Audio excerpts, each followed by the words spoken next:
The next major sin, which is widely practiced by certain communities, is sorcery or black magic. The Holy Quran has connected practicing sorcery with unbelief. Chapter 2 Al-Baqarah, verse 102. But they, i.e., the two angels, do not teach anyone unless they say, "We are a trial, so do not disbelieve by practicing magic."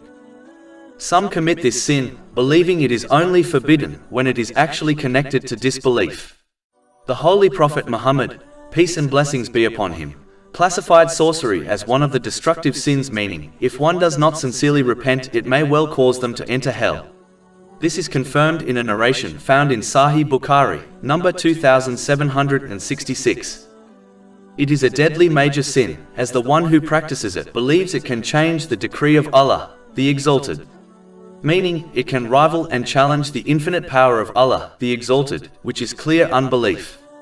Therefore, Muslims must avoid this deadly major sin at all costs. Over 400 free ebooks, audiobooks, infographics, podcasts and blogs available on our website, www.shaykhpod.com.